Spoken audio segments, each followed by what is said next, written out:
It's Jen Richler, here with another episode of Can We Talk, the podcast of the Jewish Women's Archive, where gender, history, and Jewish culture meet. The 28-year-old musician Erez Zobary grew up in Toronto, the daughter of an American Ashkenazi mother and a Yemenite Jewish father. She always knew her family did things a bit differently than other Jewish families. Every Saturday, my mom would try to make us jachnun and malawach. And so I knew that, not a lot of my friends at school are eating jachnun and malawach. Maybe they don't even know what that is.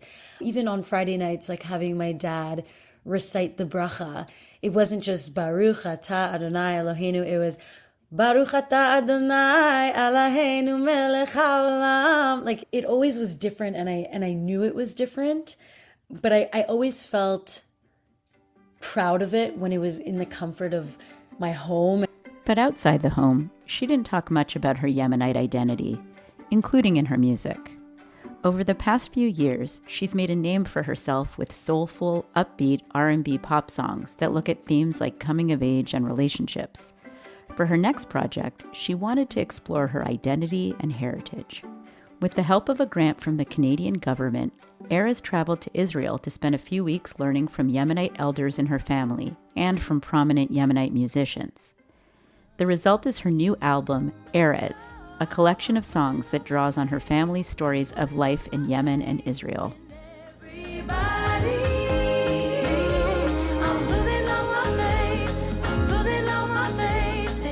I wanted it to have a Yemenite sound. I wanted it to follow Yemenite Jewish themes, but I also wanted it to be familiar for Western listeners, who are the majority of my listeners. And so I describe it as an English R&B Yemenite Jewish album.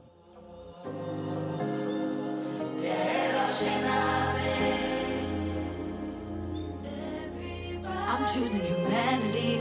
I'm choosing all of me. They asked me to pick one side. I'm choosing humanity. In this episode of Can We Talk, Erez helps us kick off Mizrahi Heritage Month, when we celebrate the cultures and contributions of Jews from the Middle East, North Africa, and Central Asia. Erez talks about her family story, the troubled history of Yemenite Jews in Israel, and her feelings about her identity. Erez's grandparents grew up in the 1930s and 40s in Rada, a small town in Yemen with a vibrant Jewish community.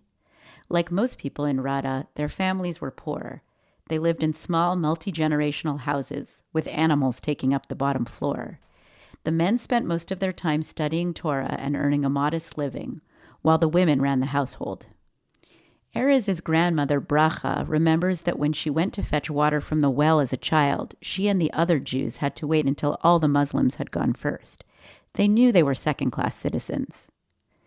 The place of Jews in Yemen became increasingly tenuous in the late 40s, and in 1947, dozens of Jews were killed in a pogrom in Aden. In response to the rising tension, the newly formed State of Israel airlifted nearly all the Jews of Yemen, almost 50,000 in total, to Israel in what was known as Operation Magic Carpet. Erez's grandmother was somewhere between 10 and 13 years old at the time. She doesn't have a birth certificate. It was the first time she had left her town, let alone boarded an airplane. One of my favorite stories is she told me they just started making a fire on the plane. Like they they wanted to make lunch. They were hungry and they wanted to make lunch. It was really, like a whole new world. In this new world, Ashkenazi Jews were the ruling class and Mizrahi Jews were the underclass. Mizrahim were sent to live in ma'abarot, dusty transit camps in the middle of nowhere. In sharp contrast, Ashkenazi immigrants were typically sent to live in apartments in urban centers. One of the most egregious examples of Israel's mistreatment of Mizrahi immigrants is the Yemenite children affair. In the late 40s and early 50s, over 1,000 babies and toddlers disappeared. Most of them were the children of Yemenite immigrants, but families from the Balkans, North Africa, and other Middle Eastern countries were also affected. Parents were told that their children had died in the hospital from illness. That's what happened to Erez's great-grandmother, Ashwalia. Her newborn son had been healthy at birth, and she suspected she was being lied to. She asked to see the body, and they basically just said, no, we had to bury him quickly because he was ravaged with disease. You can't see him. And so she was released from the hospital, sent back to the transit camp without her baby, but she didn't believe them. And somehow she found a way to get back into the hospital and just like took him back. And they named him Yechiel, God is alive, because they felt like it was such a miracle that they got him back. The story about Erez's great uncle had a happier ending than most. Most families never learned the fate of their babies, and many believe that they were given to Ashkenazi parents who weren't able to conceive. It's a pretty dark part of history that I find a lot of people are really shocked about, and I think so many more people should know about it. It's so important for the Jewish community to be talking about, what does this mean? How do we reckon with this? How do we talk about it in a way that's meaningful? And how do we, bring justice? In 2021, the Israeli government approved a compensation plan of over $50 million for families affected by the Yemenite children affair. But the government hasn't offered an official apology and maintains that the children died while under medical care. After the transit camps, the Zobary family settled in Gedera, a small city in the center of Israel that still has a large Yemenite Jewish population today. Money was tight. Erez's father Shaul and his 4 siblings all shared a bedroom. His mother worked as a cleaning lady and a lunch lady in a school cafeteria, and his father was a welder. They lived on the same street as a slew of cousins. His grandmother, Sapta Chamama, took care of all the kids while their parents were at work. And he tells me stories about all of them just being together and how she would do these communal showers. They would all stand in a line and they would soap up and then she would hose them down. Erez's grandparents wanted their kids to have more opportunities than they did, so they chose to send them to the secular public school where the more affluent Ashkenazi kids went. Most Yemenite families sent their kids to religious schools with other Mizrahi kids. After he finished college in the 80s, Shaul moved to New York for graduate school and met Erez's mom, Alyssa. Erez was born in New York but moved to Toronto when she was 2. She grew up very involved in the Jewish community. She went to Jewish day school and a Jewish summer camp. But she rarely met Jews from a Mizrahi background. In her majority Ashkenazi community, the only Jewish identities acknowledged were Ashkenazi Jews from Eastern Europe or Sephardic Jews whose ancestors were from Spain and Portugal. And that's why I thought I was Sephardic, honestly, until even after high school, which is pretty wild. I didn't know that there was another, even another category of Jews. And then you look at just how many Jews there are from around the world and how the Ashkenazi Sephardic groups don't even encompass so many other diverse Jewish communities. I felt at school that was really what we were hearing about. Growing up, I definitely felt different. I remember as a kid sitting in class and I would just be shaking with anxiety as the teachers were going through the attendance list, knowing they wouldn't be able to say my first name or my last name properly. I can even feel the feeling of sitting in class being oh, I know my name's going to be last and I know they're not going to say it right and people are going to laugh. And even today at coffee shops, I don't say my name's Erez. My name is Aaron. Erez is Hebrew for cedar tree. It's a line in one of my songs, in my song Cedar Tree. It's actually speaking directly to my parents, but just talking about how the line is Cedar Tree, you jaded me, could have named me like the others, sweating through attendance lists and coffee lines.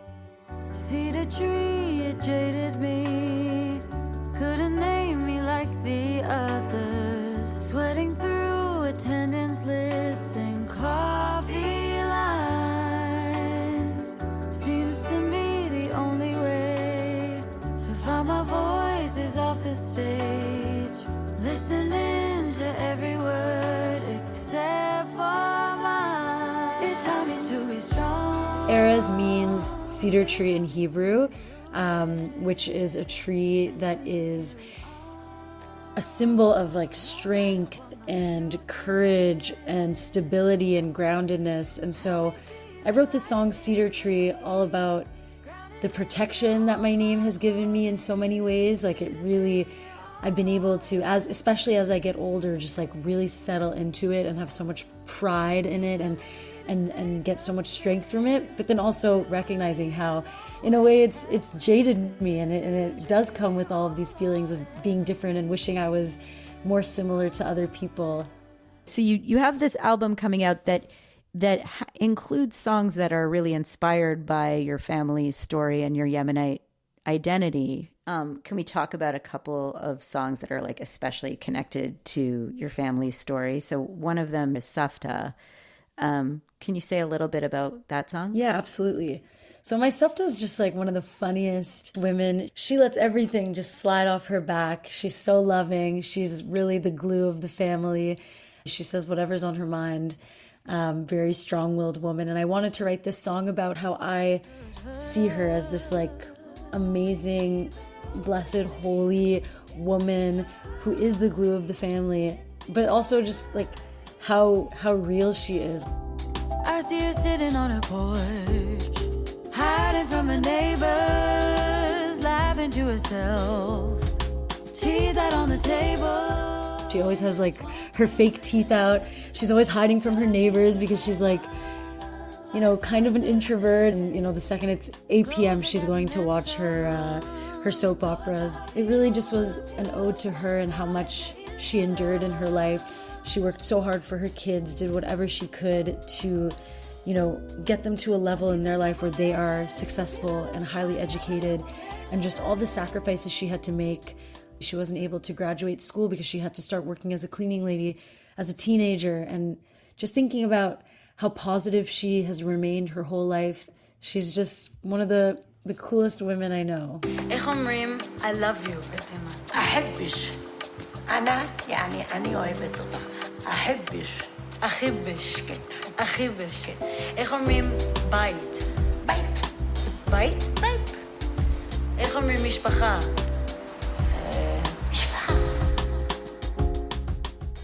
Her voice is at the beginning. It's me asking her, like, how do you say this? How do you say that? A lot of me learning Yemenite and these like important phrases was me just like talking to family members and getting them to kind of speak to me, and I would keep this almost like dictionary log.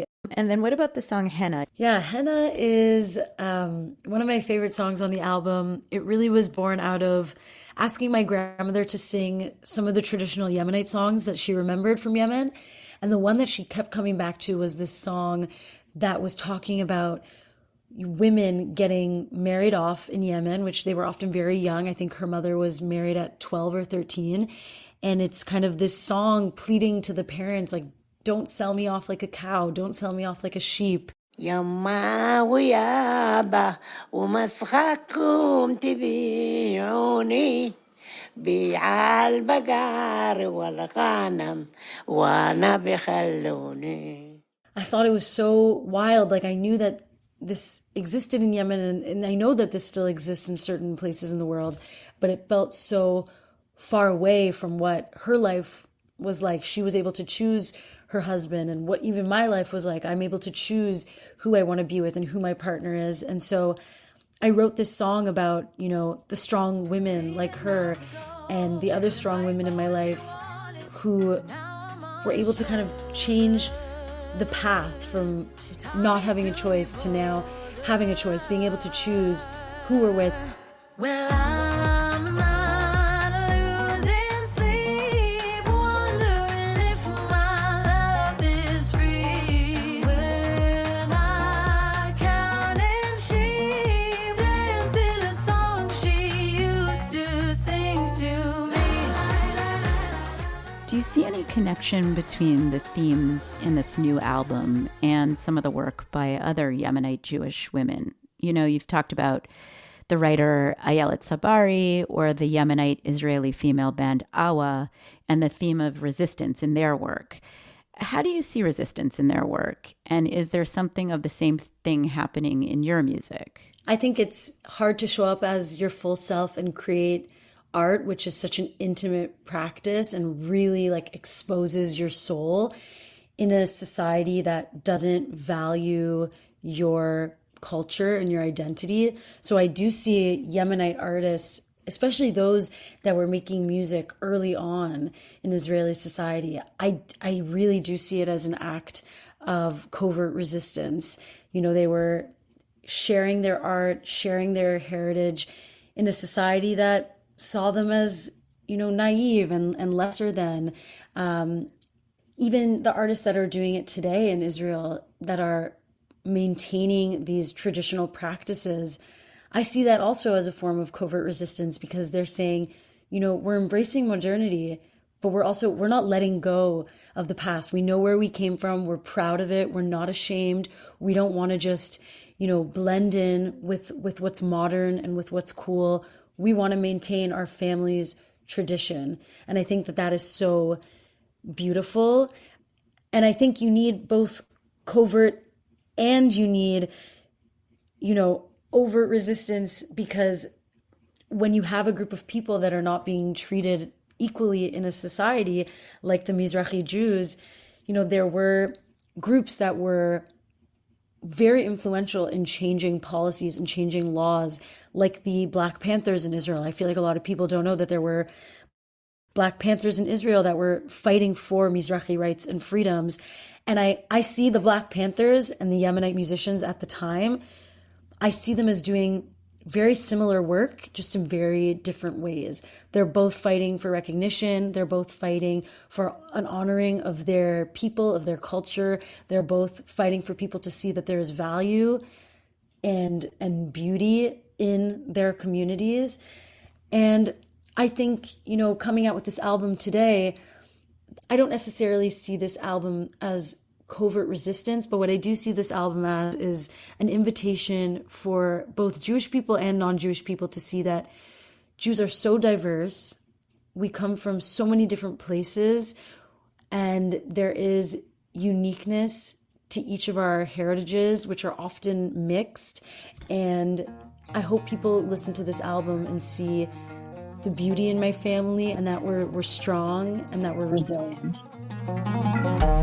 They told her where to go at 7 months old. The price was worth the cost, but her daughter was the loss. Begging to stay home, pleading not to go. She couldn't fight for what she wanted, but now I'm on her shoulders. She taught me to be bolder. Erez Zobary is a musician and educator based in Toronto. Her new album comes out on November 28th. You can find out more at erezzobary.com. To learn more about Mizrahi heritage, check out the nonprofit organization Jimena, Jews Indigenous to the Middle East and North Africa, at jimena.org.